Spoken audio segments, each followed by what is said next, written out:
ہمارے چینل رحمان جی T V کو subscribe کریں اور بیل آئیکن پر پریس کریں تاکہ آپ کو روزانہ لیٹسٹ ویڈیوز ملتی رہیں۔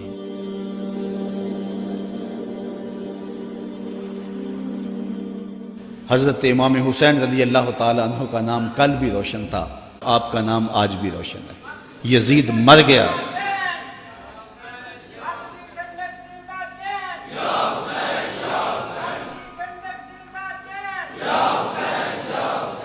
سارا دن بھی ہم نعرے لگاتے رہیں، یہ ایسا نام ہے کہ ہر لمحہ اندر ٹھنڈ اترتی رہتی ہے۔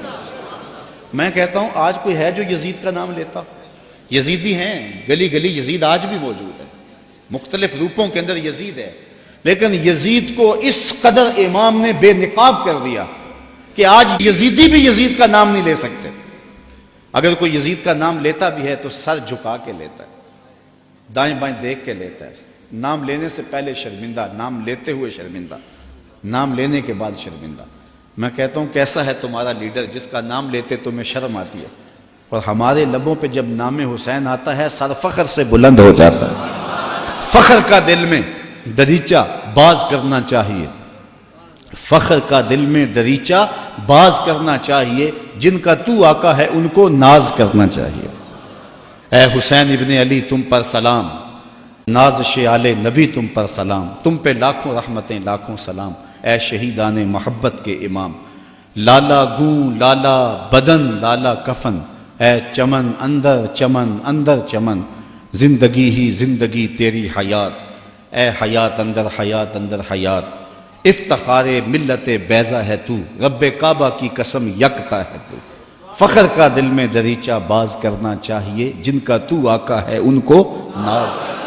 یہ اجتماع ناز کرنے کے لیے، ہم آ حسین والے نہیں ہیں، ہم واہ حسین والے ہیں۔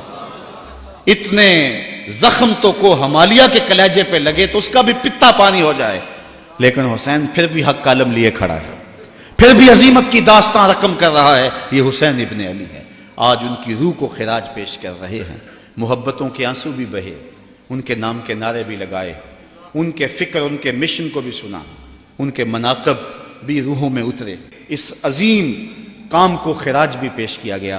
آؤ آج کے اس اجتماع میں عزم کر کے اٹھیں کہ ہم نقوش امام کو خضر راہ بنائیں گے۔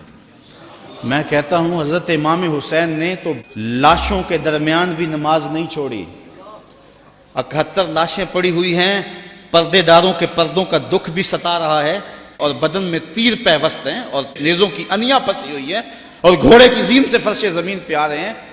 آپ نے ان حالات میں بھی نماز نہیں چھوڑی۔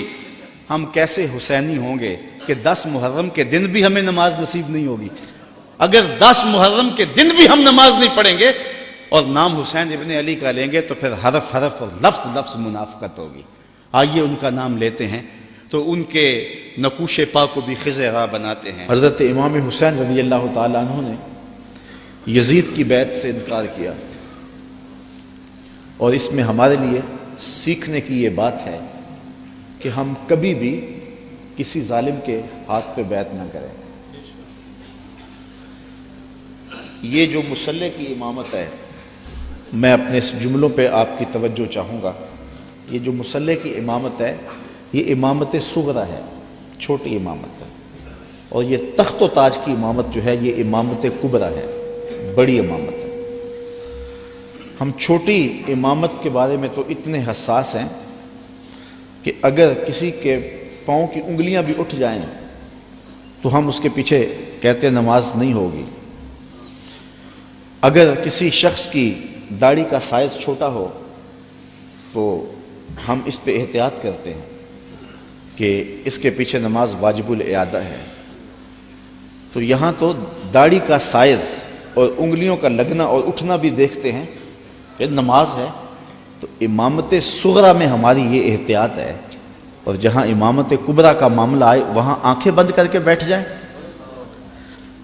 تو ہمیں سوچنا ہوگا، حضرت امام حسین رضی اللہ تعالی عنہ نے فرمایا تھا وَمِثْلُنَا لَا يُبَايُ، یہ نہیں کہا تھا کہ میں یزید کی بیعت نہیں کرتا، کہا میرے جیسا شخص یزید کی بیعت کر کیسے سکتا ہے؟ یزید فاسق مولن تھا، یزید شراب پیتا تھا، مسلمانوں کا قاتل تھا، فاجر تھا، اور امام حسین رضی اللہ تعالی عنہ کی پرورش آغوش نبوت میں ہوئی تھی.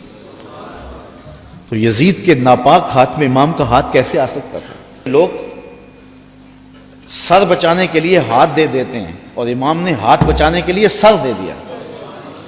اور تاریخ کربلا کی پڑھیں، آپ کو نیزوں کے اوپر سر نظر آئیں گے، آپ کو گھوڑوں کی ٹاپوں پہ روندے جانے والے لاشوں کا تذکرہ ملے گا، لیکن امام کے ہاتھوں کا ذکر آپ کو کہیں نہیں ملے گا.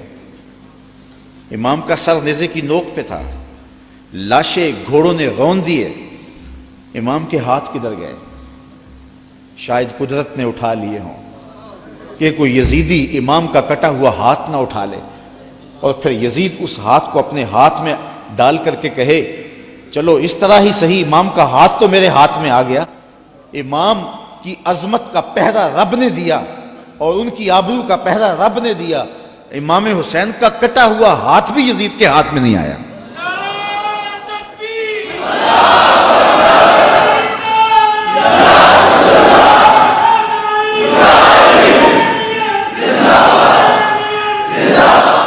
اور اس ہاتھ کو بچانے کے لیے مدینہ چھوڑا. مدینہ چھوڑنا کوئی آسان تو نہیں نا. 8 دن کے لیے حاجی جاتا ہے نا، مدینے میں رہتا ہے، اور جب چھوڑتا ہے تو قیامت ٹوٹ رہی ہوتی. کسی نے پوچھا تھا عمرے اور حج کا ماجرا، تو میں نے کہا تھا کعبۃ اللہ پہ پہلی نظر مشکل ہے اور روضہ رسول پہ آخری نظر مشکل ہے. تو 8 دن رہنے کے بعد وہاں سے پلٹنا قیامت ہوتا ہے. اور جس نے زندگی مدینے میں گزاری ہے، جو پیدا مدینے میں ہوا، جس کے گھر کا دروازہ مسجد نبوی کے اندر کھلتا ہو، جس کا مسکن اور مولد مدینہ ہو، تو اپنی فکر کی آبیاری کے لیے اور یزید سے اپنے ہاتھ کو بچانے کے لیے آپ نے وہ شہر مدینہ بھی چھوڑا، شہر خوبہ بھی چھوڑا، پھر مکہ المکرمہ بھی چھوڑا. اگر حضرت امام حسین رضی اللہ تعالیٰ عنہ کا مدعا سلطنت کا حصول ہوتا تو اتنے تھوڑے لوگوں کے ساتھ آپ کبھی بھی سفر نہ کریں. ٹوٹل 145 افراد ہیں، بچوں اور خواتین کے سمیت، اور سارا مدینہ آپ کا مرید ہے. طلحہ بن عدی بن حاتم راستے میں ملتا ہے تو 30,000 کا لشکر آپ کی پشت پہ کھڑا ہونے کا اندیا دیتا ہے. آپ فرماتے مجھے یہ بھی قبول نہیں ہے. یزید کا مکروہ چہرہ بے نقاب کرنے جا رہے تھے اور اس شہادت کو چومنے جا رہے تھے جس کی بشارت رسول اللہ نے دی ہوئی تھی. اور پھر بڑھتے گئے اور اٹھنے والے قدم حضرت امام کے پیچھے نہیں ہٹے اور قیامت تک لوگوں کو درس اور سبق دے گئے کہ حق کے لیے جان کا نذرانہ پیش کرنا پڑے تو یہ سودا سستا ہے. آج دین کی قدریں پامال ہوں اور ہم ڈھب سے بات بھی نہ کر سکیں تو میں پوچھتا ہوں کیا حجرہ فاطمہ سے بڑی بھی کوئی خانقاہ ہو سکتی ہے؟ کیا حسین ابن علی سے بڑا بھی کوئی سجادہ نشین ہو سکتا ہے؟ تو جب انہوں نے حق کے لیے اپنا سب کچھ لٹا دیا تو مجھے اور آپ کو اپنی زندگی کی ایک ساتھ کو دین کے لیے پیش کر دینا ہوگا.